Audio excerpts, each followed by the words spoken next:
si Lindsay. I'm here na. Mabango yan. Oo naman. Paamoy nga.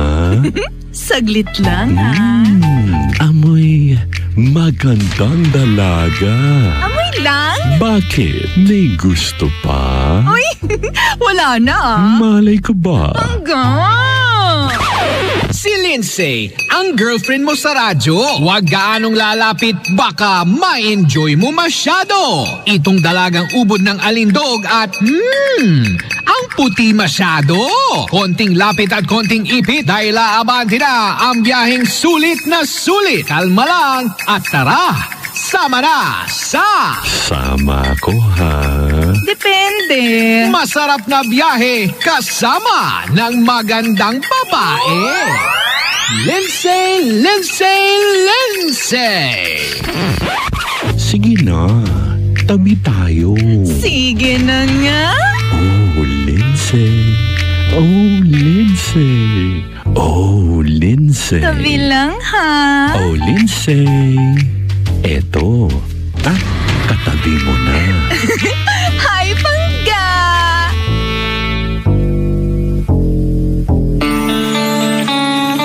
Baby ko, oras natin. Sabihin ko on. Eksakto yung punto, Pangga. 2:00 na po ng hapon. Ang oras na yan, Pangga. At po sa atin ng Coca-Cola. Coke Studio. Taste the sound of Pinoy music. Tayo pa rin po ang number 1. 6.7 Energy FM. Huwag mo sabihin radyo. Sabihin mo. At ako pa rin po si Lindsay. Ang nag-iisang si Lindsay. Lindsay. Ang sabay-sabay girlfriend mo sa radyo. So magandang hapon sa lahat po ng mga nasa biyahe po sa mga oras na ito.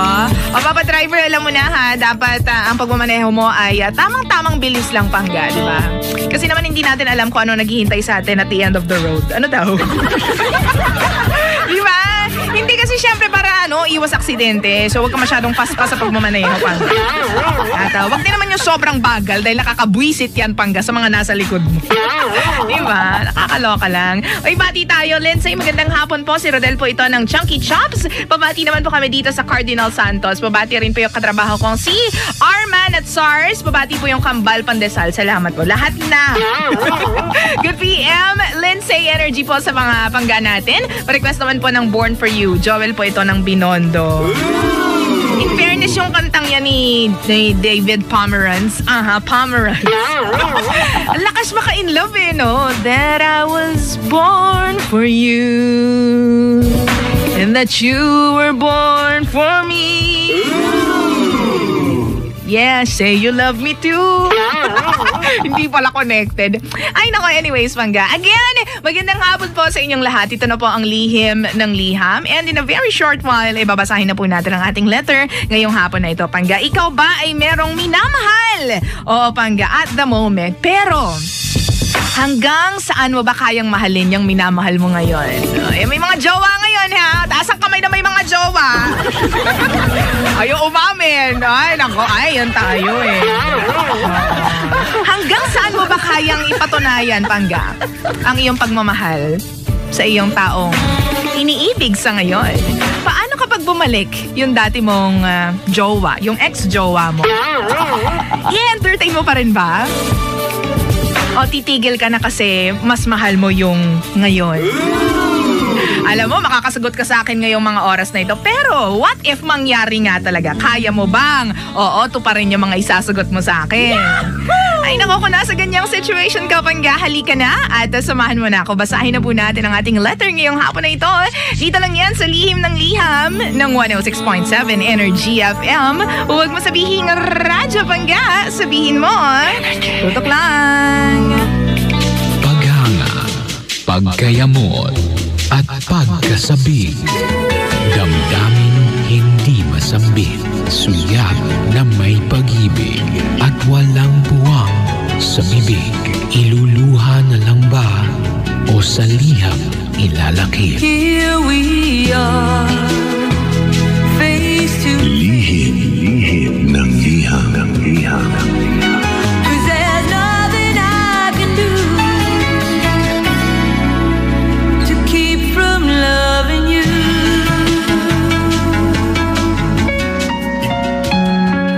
Lihim ng liham ng liham ng liham ng liham.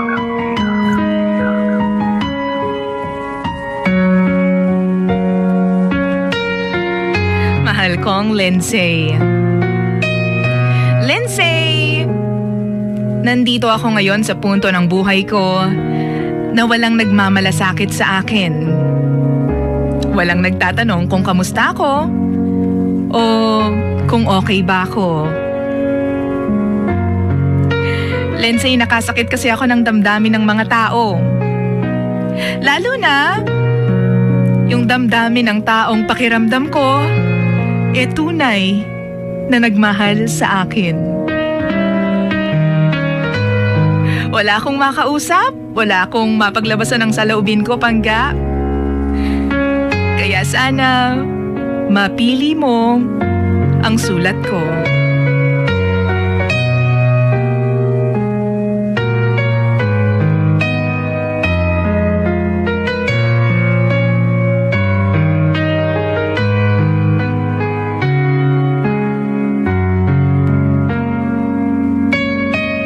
Lindsay, 4 years ago, nakilala ko si Jolo.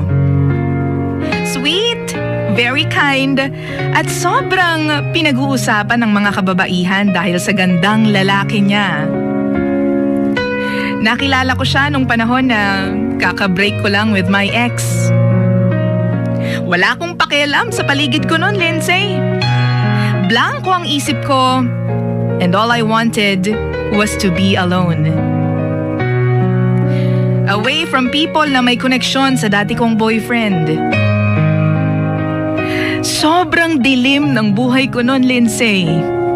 Ayoko kumain, ayoko makakita ng mga taong masaya. Pero alam kong walang makakaayos ng pakiramdam ko kundi ako. Kaya mas pinili ko na mag-isa. Isang araw, Lindsay, as I was literally looking at the students na dumadaan sa harap ko, biglang may lalaking feeling ko pinagtitripan ako. Kasama niya yung mga kaibigan niya noon.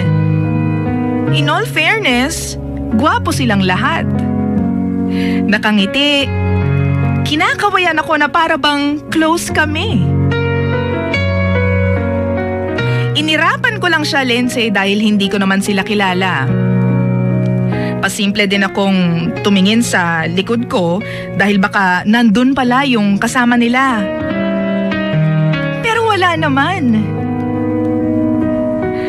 That time, Pangga, I was really sure na ako ang kinakawayan ng lalaki at papalapit na siya ng papalapit sa akin.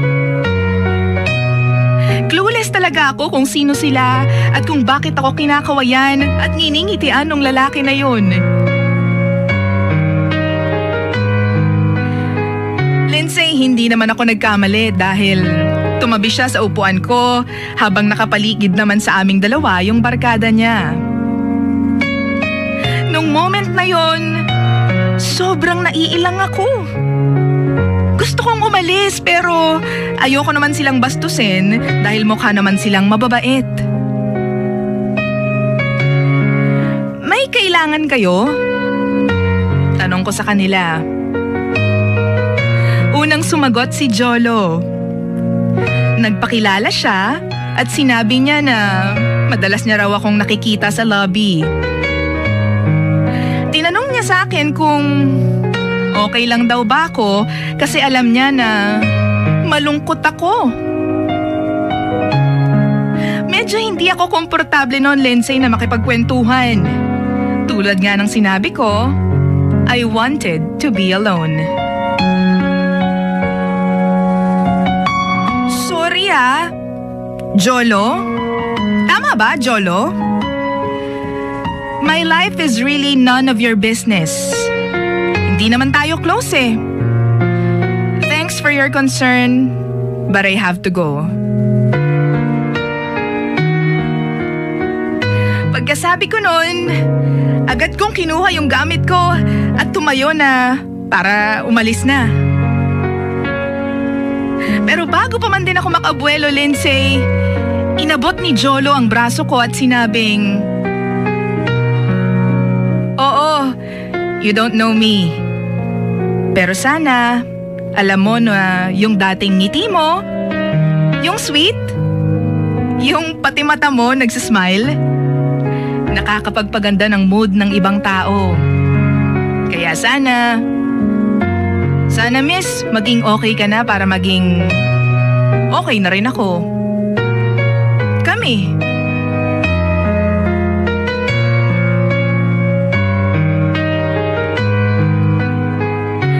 Pagkatapos nun, Lindsay, I was so puzzled.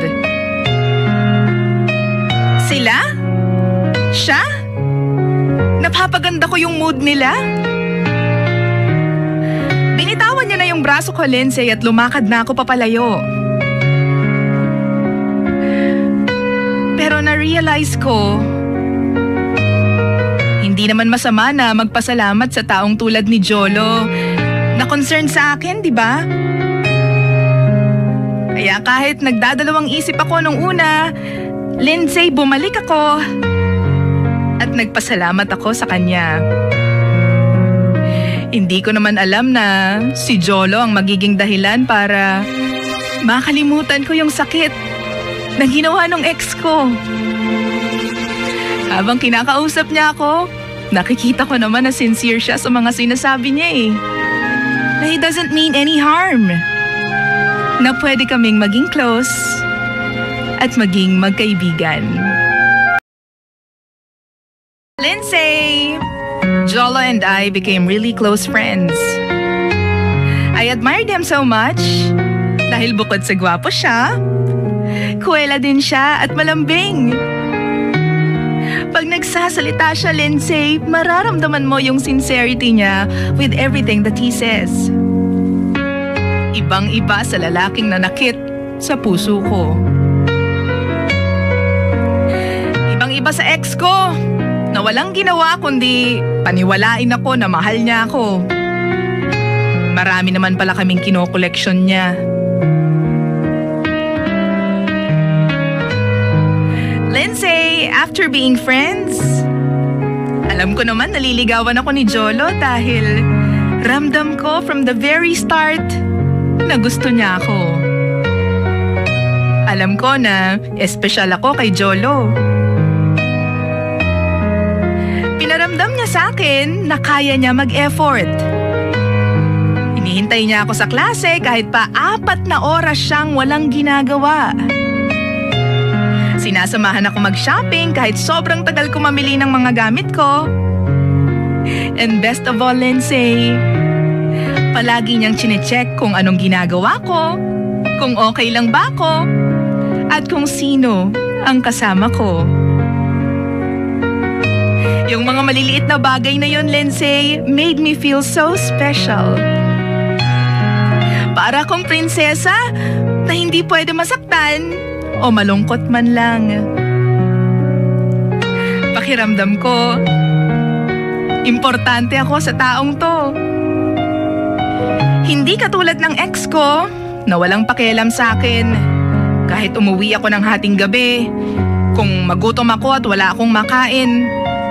Yung ex ko na walang ginawa kundi utangan ako at wala nang itinira pa para sa akin.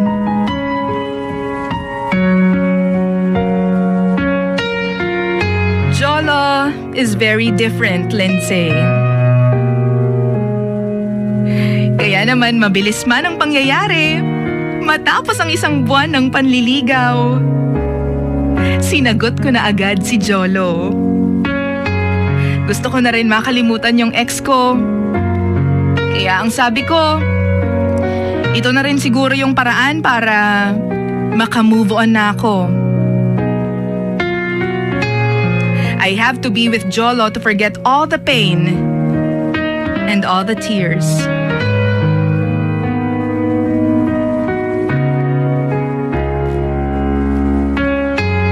Alam mo, makaraan ng ilang buwan, sobrang saya namin, Lindsay. Sobrang fresh ng lahat. Wala kaming ginawa kundi magtawanan pag magkasama kami. Palagi niyang pinaglalaroan yung buhok ko kapag magkausap kaming dalawa. At palagi niyang pinagmamalaki sa mga kaibigan niya na ako ang girlfriend niya. Pero alam mo, Lindsay, hindi ko alam na isang conversation lang pala ang babago sa lahat ng ito. Isang beses kasi habang nasa bahay ako, may nag-text sa akin. Unknown number. Sinabi niya sa text na namimiss niya na raw ako and he wants another chance. Kinabahan ako nung mabasa ko yung text message. Hindi ko alam kung re-replyan ko ba siya, tatawagan ko ba siya. Kasi with the style of the message, pati na yung tono, alam ko, Lindsay, na ex-boyfriend ko yun. Hindi ko alam kung anong gagawin ko. Hindi ako mapakali, hindi ako mapirmi sa isang lugar, kaya binaba ko na lang yung telepono ko. Hindi ko pinakialaman.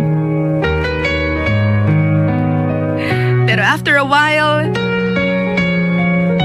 nag-ring yung cellphone ko and when I picked it up, ex-boyfriend ko nga.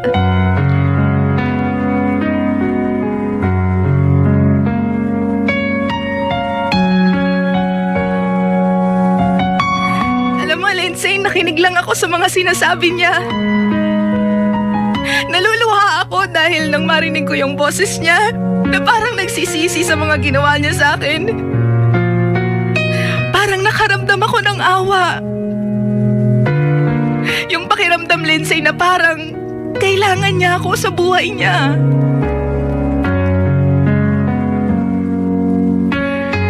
Baliwala daw, Lindsay, yung buhay niya nang wala ako.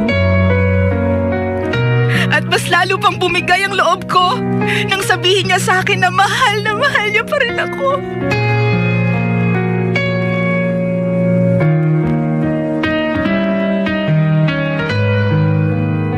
Doon na nagsimula ang lahat. Ang muling pag-uusap namin ng ex-boyfriend ko. Tinago kong lahat kay Jolo. Yung mga text niya, sinisiguro ko na burado kapag magkasama kami. At palagi lang nasa bag ang cellphone ko. Naka-silent. Lahat na yata ng strategy para hindi mahuli ni Jolo, ginawa ko na. Pero Lindsay, ganun yata talaga. Kapag mabuti ang kalooban at matalino ang isang tao, malalaman niya kapag ginagago na siya.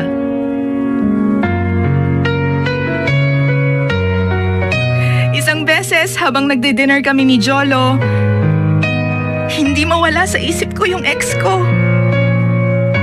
Namimiss ko siya at gusto ko marinig ang boses niya. Kahit pakaharap ko nun ang boyfriend ko, si ex pa rin ang hinahanap ko. Kaya naman nag-excuse ako sa kanya, iniwan ko muna si Jolo at sinabi kong magsi-CR lang ako. Pero ang totoo niyan, dala ko ang cellphone ko at habang nasa restroom ako, kausap ko si ex.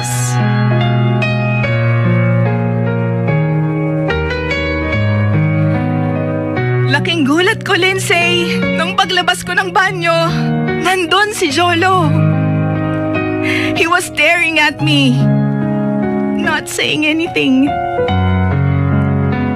Pero alam ko na yung tingin na yon may ibig sabihin. Wala akong ibang nasabi sa kanya kundi, sorry. Umiling lang si Jolo. He looked very disappointed and hurt. Pero muli, bangga, hinawakan ko siya. At sinabi kong, Jolo, please, patawarin mo ako. Akala ko kasi magiging okay tayo eh. Akala ko makakalimutan ko siya. Hindi ko naman alam na siya pa rin talaga. Jolo, siya lang talaga, kaya patawarin mo ko.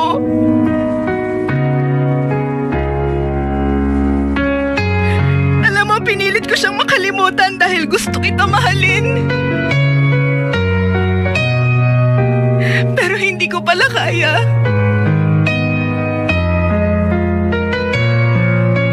Patawarin mo ako, Jolo, please. Patawarin mo ako. Patawarin mo ako sa nagawa ko.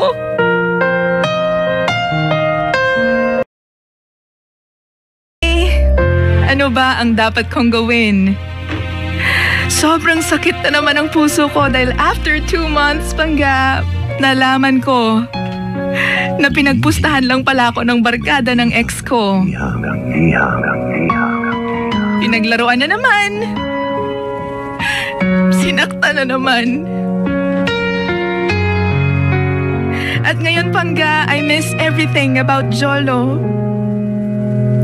Yung pag-aalaga niya sa akin, yung pagmamahal niya, nasa kanya ko lang naramdaman. Paano ko ba siya babalikan, Lindsay? Hindi niya ako kinakausap at ayaw niya rin magpakita sa akin. Hindi ko rin makausap ang mga kaibigan niya dahil alam nila ang nangyari sa aming dalawa. Please, tulungan mo ako, Lindsay. I want Jolo back. At sobrang nagsisisi ako sa lahat ng nagawa ko. Kaya pa kaya niya akong mahalin ulit, Lindsay? Minsan, naiiyak na lang ako. At tulad ng pagiging heartbroken ko noon, ito na naman ang nararamdaman ko.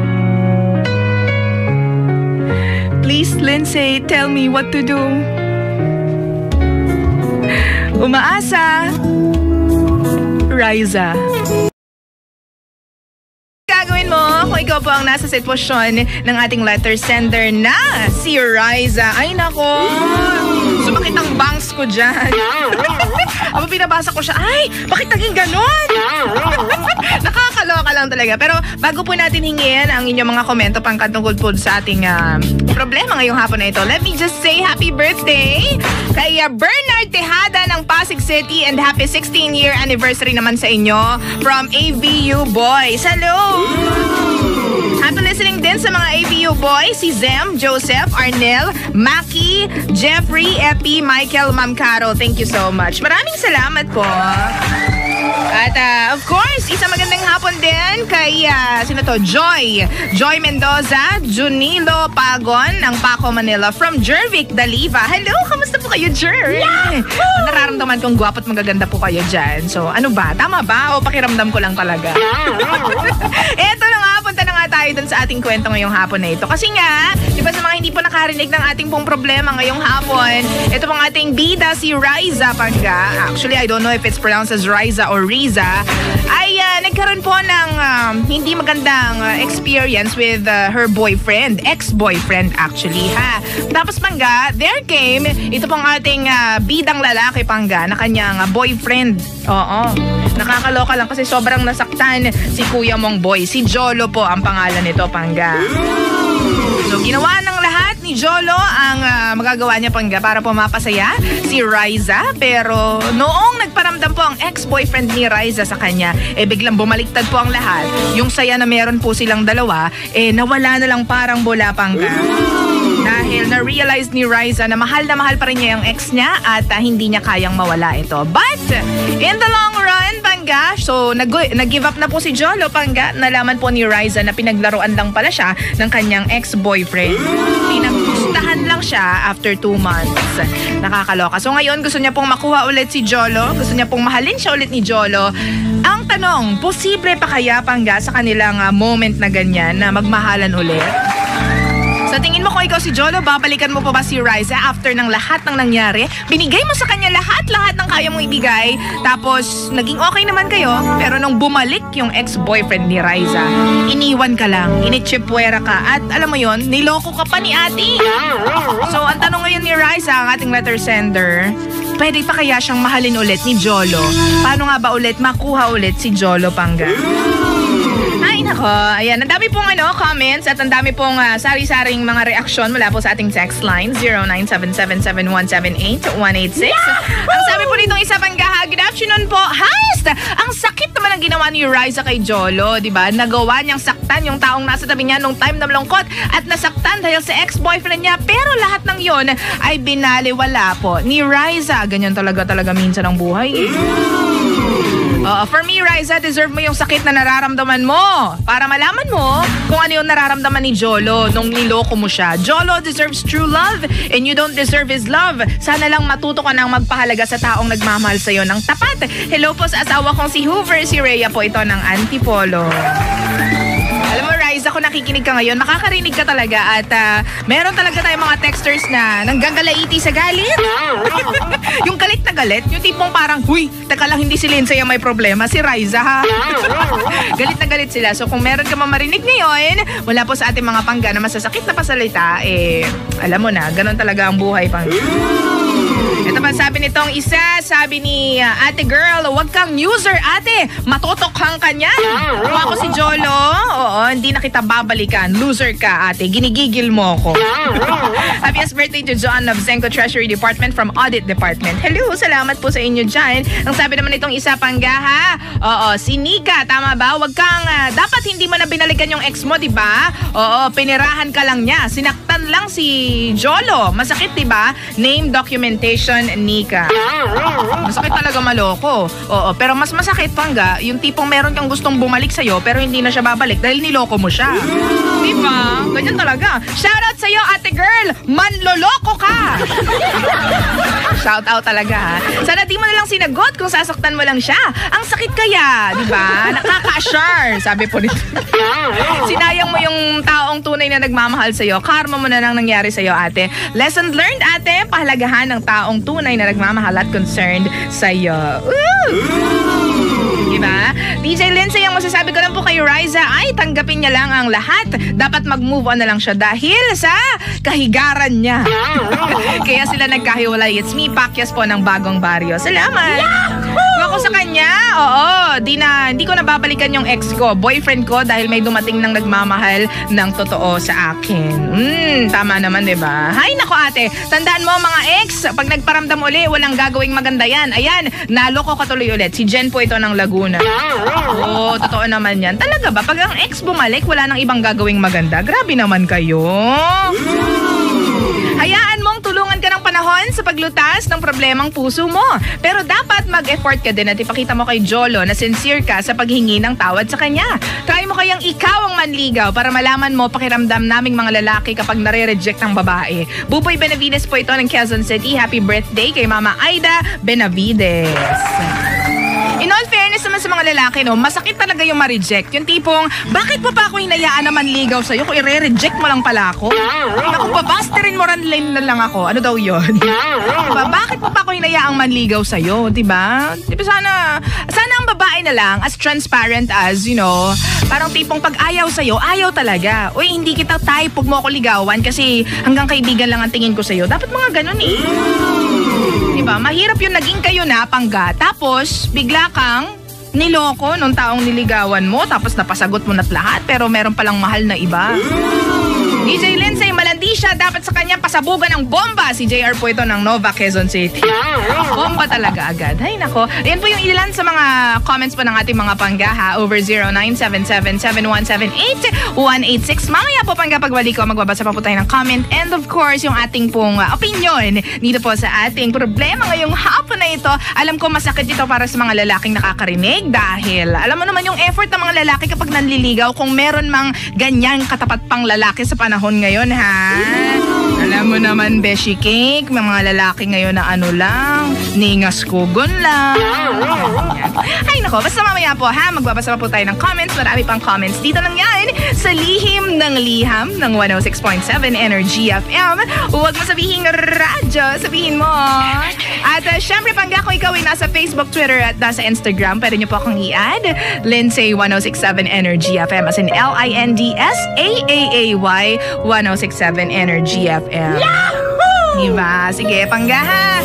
Alalahanin mo ang katauhan ng isang tao ngayon sa kanta. Ikaw na nga. Ni Daryl Ong. Tutok lang. Oras natin, 3:10 in the afternoon. Oras na natin, sabihin ko lang 40 minutos makalipas ang alas 3 ting hapon, 3:40 on the clock. At syempre naman tayo pa rin po ang number 1, 06.7 Energy FM. Huwag mo sabihin radyo. Sabihin mo. Sabihin mo. Sabihin mo. Ang kulit ko ba? Bakit ganyan talaga mga tao? Diba dapat nangungulit sila para may recall sila? Diba? Nakakaloko ka naman kasi, diba? Oo. Uy, pagkakabatiin po muna natin. Ate, pakibati naman po si Ate Lily at Ate Wilma na busy sa pagtitrim ngayon. Salamat po, I'm Vine ng Meltel ng Guadalupe Nuevo. Hello! Kamusta kayo, Jer? At ito, maghahanap buhay muna si Lindsay. Watch comedy genius John Santos and dental diva Kakay Bautista, and introducing Isprikitik in Live, Love, Laugh. Directed by Joaquin Pedro Valdez this August 12, 8 p.m. and August 13, 3 p.m. at the Ceremonial Hall, Marriott Grand Ballroom, Panga. Tickets are available at all Ticket World outlets and Resorts World Manila box office. Live, Love, Laugh is presented by Resorts World Manila in cooperation with Ultimate Shows Incorporated. So yan. At ito na nga, ano nga bang gagawin natin dito po sa problema na meron tayo? Sa problema po ng ating letter sender, Pangga, na si Riza. Si Riza na umibig. Actually, nasawi muna ang kanyang puso. Tapos siya po ay umibig. Pansamantala lang naman. Nakakaloka. Dito kay Jolo. Si Jolo naman po na nagbigay ng kanyang super effort. As in mega effort, Pangga. Pero hindi pa rin to nasuklian ng buo ni Ate Riza. Kasi ganito nga yung nangyari, di ba? Sawi sa pag-ibig si Ate Riza. Tapos niligawan siya nito pong si Jolo. Tapos for a while, naging okay silang dalawa. Masaya naman daw sila. Pero nung nagparamdam ulit, yung ex ni Riza sa kanya, ay, naghalo na ang dekulay sa dekolor. Ano daw yun? Pareho lang pala yun.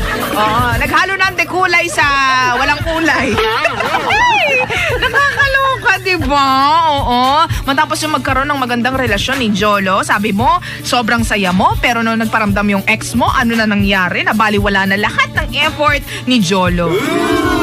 Tapos, na-realize niya na pinagpustahan lang pala siya nung ex niya at saka ng mga barkada niya, Pangga. After 2 months, nag-break ulit sila nung kanyang ex. Oh, diba? Tapos ngayon gusto niya raw bumalik dito po kay Kuya Jolo, Pangga. Ang tanong niya ngayon, pwede pa rin daw ba silang magkabalikan, magmahalan muli? Dahil namimiss niya na daw po yung pagmamahal na ibinigay sa kanya ni Jolo, diba? May mga gantong storya talaga tayo. Alam mo, nakakatawa dito, Pangga, at nakakatuwa at the same time, ha? Nangyayari talaga to sa totoong buhay, diba? Meron talagang mga tao, Pangga, na kahit gaano mo bigyan ng kabaitan sa mundo, kahit alam mo yun, umeffort ka ng umeffort sa kanya, ipakita mo sa kanila na sobrang respeto mo sa kanila. At the end of the day, kapag alam mo yon, tinopak sila, wala silang ginagawa, wala silang gagawin, kundi alam mo yun, saktan tayo at bigyan tayo ng sakit sa ulo. Ay, ginawa naman natin lahat para sa kanila. Anyways, eto na nga ang sabi po ng mga texters natin sa ating text line, 0977717886.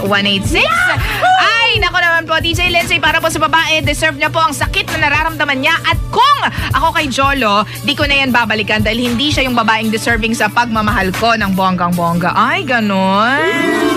Diba? Nakakagigil ka, babae. Oo, babati naman po sa mahal kong asawa na si Liza Belot, sa lahat po ng mga Grab driver na bumabiyahe now. Good luck sa lahat. Ver nga po pala ito ng Grab driver, plate number ABS 6620. Salamat po. Yahoo! Sabi naman itong isa, karma na lang po yan, no? Diba? Kasi may boyfriend na nga siya, binalikan niya pa yung ex-boyfriend niya. Oo nga. Si Lynn po ito, ang masasabi ko lang po kay ate, diba? Maghintay ka na lang kung kailan kayo ulit magkakatagpuan, o diba, ng panahon. Kasalanan mo kasi, dapat hindi mo na pinakawalan si Kuya Jolo. Sabi nga, diba, Pangga, nila, hindi... Ano to? Sundan ng damdamin? Ay, wag susundin ng damdamin. Ang utak ang dapat sundin. O, diba? Oo, dahil masasaktan ka lang tulad ng ginawa ng ex mo. Oh my God, like there's no really tomorrow. Yes, DJ, pwedeng maging sila, kaya lang real talk, minsan ganyan ang tao. Nasa huli ang pagsisisi. Kailangan mo lang tanggapin kasi gumawa ka ng wrong way. Move on na lang, girl. Move on agad? Yeah! Sige, sabi niya, wala namang maling opinion dito. Let's say, kalimutan na niya si Jolo. Ayaw niyang niloloko, pero niloko niya yung taong nagmamahal ng totoo sa kanya at huwag na niyang gagawin ever. And hashtag liar. Ay, nako. And last but not the least, Nets po ito ng Makati. Hi, Lindsay. Hindi na. Ang masasabi ko lang po kay ate, wala pong gamot sa tanga. Sinaktan niya na yung tunay na nagmamahal sa kanya. Dapat di niya na inintindi yung ex niya. Mahal man siya ng totoo o hindi, dapat di na niya binalikan. Bumalik pa siya doon sa taong pinagpustahan lang naman siya. Sarap naman dunggulin ang nguso ni ate. Tsaka ni ex daw. Ay, pag ex ay ex na, tama na. Isang pagkakamali. Wala pang bayaning buhay. Ay, nako. May mga ganyan talaga tayong kembot sa buhay. But you know what? Tao lang po tayo. At the end of the day, marirealize mo, nagmahal ka rin talaga. At di ba kapag nagmamahal naman talaga tayo, hindi natin naiisip kung ano ang tama, kung ano ang mali. Iniisip po natin pangga yung nararamdaman natin. At yun po ang ginawa po ng ating letter sender na si Riza. Ngayon, kung si Lindsay po ang tatanungin, gusto ko po muna magpasalamat. Sa Top O, ang kapartner ko po sa kapakinis ng aking mukha. Maraming salamat po, Top O. Available po yan sa selected 7-Eleven stores, Watsons at South Star Drug nationwide. Isama mo na yung Mercury Drugstore. Ay, maraming salamat, Top O. Ito na nga, alam mo kung si Lindsay po ang tatanungin, ha? Ako naniniwala ako na bawat tao, bawat lalaki man yan o babae, may karelasyon ka man o wala, napaka-importante po na meron po tayong respeto para sa isa't isa. Respeto kay Kuya Janitor, kay Kuya Ate Guard, diba? Sa lahat ng tao. At syempre, mas kailangan niyang mag-gain ng respect mo kung siya ay yung boyfriend o girlfriend, kung kayo po ay nasa isang relasyon. Tandaan mo, Pangga, ang 3 ingredients ng magandang relasyon: trust, love, trust, love. Trust, love, and respect, syempre. O naman, no? Kapag may isang nawala doon, hindi magwo-work eh. Trust and love lang. Paano kung wala kang respeto, di ba? Respeto tapos love lang. Paano kung wala kang trust, di ba? Yan ang sinasabi ko sa inyo. Dapat po, sa bawat relasyon, meron po tayong ganyang kembot sa buhay. Meron po tayong pinaninindigan na ganyang mga kembot, o di ba? Love, trust, and respect. Pag-ibig na lang kayo. Diba? Ngayon sa nakikita ko, Ate Riza, sa unang-unang beses pa lang, doon pa lang sa letter mo, ha, oo, na-observe ko na yung letter mo laging may bawi sa ex mo. Diba? Si Jolo ay ganto, hindi katulad ng ex ko. Si Jolo ay ginagawa ito, hindi katulad ng ex ko. May mga ganyang kembot sa buhay. Ibig sabihin, hindi ka pa talaga nakaka-get over sa ex mo. Ngayon sa mga ate kong girl dyan sa labas na nakikinig po sa akin, kung kayo po ay hindi pa nakaka-get over, hindi pa nakaka-move on sa inyong mga ex-boyfriend, utang na loob. Huwag po muna tayong papasok sa isang relasyon na hindi po tayo sure. Wala pong gamitan, okay po, Pangga? Kasi sasabihin mo, hindi ko naman ginamit si Jolo eh, ganyan eh. Minahal ko naman siya. Yung totoo. Hindi ginamit. Hello, gusto mo na nga mag-move on at ginamit mo nga si Jolo para makapag-move on, di ba? Pero, in the long run, na-realize mo na hindi ka pa nakaka-move on dun sa ex-boyfriend mo. Kaya, anong ginawa mo? Niloko mo si Jolo, Niloko mo. Pupunta ka pa sa CR para doon makipag-usap. Diba? Nakakaloka. Yun po ay clear na ebidensya na panloloko. Hindi mo nirespeto. Ultimo pagkatao po ni Jolo. Kahit ginawa niya ang lahat para sa'yo. Hindi na lang yung respeto bilang boyfriend eh. Bilang tao na lang. Kasama mo siya eh. O diba? Boyfriend mo, kasama mo. Tapos tatawagan mo yung ex mo dahil namimiss mo. Ano yan? Oo. What is this? What's the meaning of this? Nakakaloka, diba? Walang ganunan. Kapag hindi pa nakaka-move on, wag man dadamay. Pwede mo naman sabihin na, I'm so sorry, diba? Sa lahat po na may mga, ngayon, may mga nililigawan. Kapag sinabi po ng mga nililigawan ninyo na hindi pa sila nakaka-move on, wag yung ipilit. Ang lalaki naman madaling kausap eh. Hindi ko ipipilit pero nandito lang ako sa tabi mo. Anytime na kailangan mo ako, nandito lang ako. Call my name, I'll be there. Yan. Hindi naman sila mangungulit eh. Hindi naman mga grade schoolers yung mga yan eh. Kailangan mo lang sabihin sa kanila na hindi ka pa ready talaga magmahal dahil dito sa gilid ng puso ko, sa left side, yes. Minsan sa right side. Nandyan pa yung ex ko. Oo, kaya kuya, ayaw kitang saktan, ayaw kitang gawing rebound, ayaw kong sabihin ng mga tao na magagamit ako. Kaya please, lubayan mo muna ako. Saka tayo mag-usap kapag totally nakaget over na ako doon sa past ko. Ganun yun. Ganun dapat yon. Hindi ka pa nakakapag-move on, nag-entertain ka na ng iba, tapos syempre marirealize mo kung sino talaga yung mahal mo, iiwan mo yung isa matapos na mag-effort sa'yo ng bonggang-bongga. Hello, kinastusan ka na ng kung ano-ano niyan, nilibre ka na ng kung ano, diba? Tapos ngayon, yun pala ang isa yung mahal mo.